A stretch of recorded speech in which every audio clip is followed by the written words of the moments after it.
সবাইকে আসসালামু আলাইকুম। আজ আপনাদের খুবই সহজভাবে ফুলকো তেলের পিঠা বা পোয়া পিঠা বানিয়ে দেখাবো। আজকে পিঠা বানানোর জন্য কোনো ধরনের চালের গুঁড়া ব্যবহার করব না। আজকে আমি চিনি, ময়দা অথবা আটা দিয়ে এই পিঠাগুলো বানিয়ে দেখাবো। আশা করি আমার আজকের রেসিপি আপনাদের ভালো লাগবে। দেখে নিশ্চয়ই বুঝতে পেরেছেন কতটা পারফেক্ট হয়েছে আটা দিয়ে বানানো এই পিঠাগুলো।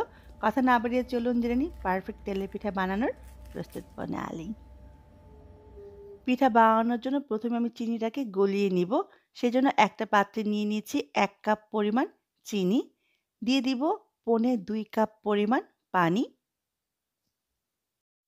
আজকে আমি ২ কাপ আটা অথবা ময়দা অনুপাতে প্রতিটি উপকরণ ব্যবহার করব। আপনি যদি বেশি করে পিঠা বানান সেক্ষেত্রে উপকরণের পরিমাণও কিন্তু বাড়িয়ে নিতে হবে। এবার অপেক্ষা করব চিনিটা গলে যাওয়া পর্যন্ত। চিনিটা গলে গেছে এবার নামিয়ে নিব। এটা জাল করে ঘন করার কোনো দরকার নেই।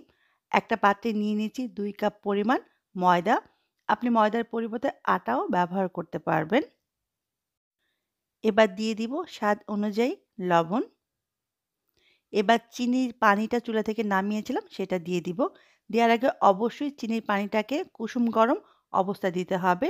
যদি বেশি গরম থাকে তাহলে কিন্তু পিঠাগুলো পারফেক্ট হবে না। আর ঠান্ডা হয়ে গেলে কিন্তু পিঠাগুলো পারফেক্ট হবে না। এবার অল্প, অল্প করে দিয়ে আমি একটা বেটার বানিয়ে নিব। আজকে ২ কাপ আটার জন্য আমার পৌনে ২ কাপ পানিই লাগবে। আপনারা যারা নতুন তারা অল্প, অল্প করে পানি ব্যবহার করবেন। কারণ অনেক সময় কম বেশি লাগতে পারে।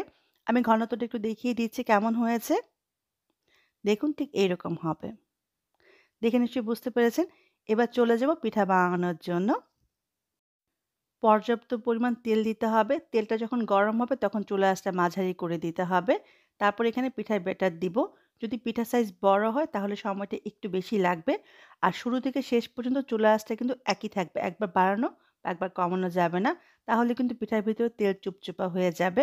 যখন এক পাশ ভাজা হবে তখন উল্টে দিব। পিঠার সাইজ বড় হলে সময়টা একটু বেশি লাগবে।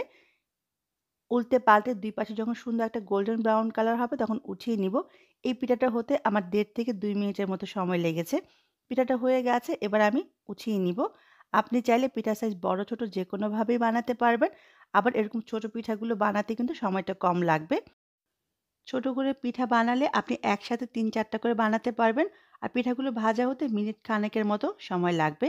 দেখুন মাশাআল্লাহ প্রতিটা পিঠা এরকম ফুলকো হবে আমি যেভাবে বলেছি এভাবে বানালে। চালের গুঁড়া ছাড়া আটা বা ময়দা দিয়ে এই পিঠাগুলো বানালেও খেতে অনেক বেশি মজার হয়। আর ৩ থেকে ৪ দিন পর্যন্ত এই পিঠাগুলো নরম থাকবে। পিঠাগুলোর উপরে একটু গরম তেল এভাবে দিয়ে দিলে কিন্তু পিঠাগুলো খুব তাড়াতাড়ি ফুলে ওঠে। এক পাশ ভাজা হলে আমি উল্টে দিব।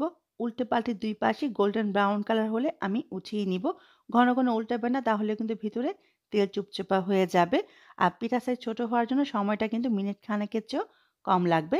পিঠাগুলো আমার ভাজা হয়ে গেছে আমি উঠিয়ে নিব। ঠিক একইভাবে সবগুলা পিঠা আমি ভেজে নিব। আমি যেভাবে বলেছি এভাবে বানালে প্রতিটা পিঠাই মাশাআল্লাহ এরকম ফুলকো হবে। একটা পিঠা আমি একটু আপনাদের দেখিয়ে দিব ভিতরটা কেমন হয়েছে। বাসায় অবশ্যই বানাবেন আর আমার কমেন্ট বক্সে জানাবেন কেমন হলো। দেখুন পিঠার সব পাশই কিন্তু অনেক সুন্দর হয়েছে মাশাআল্লাহ।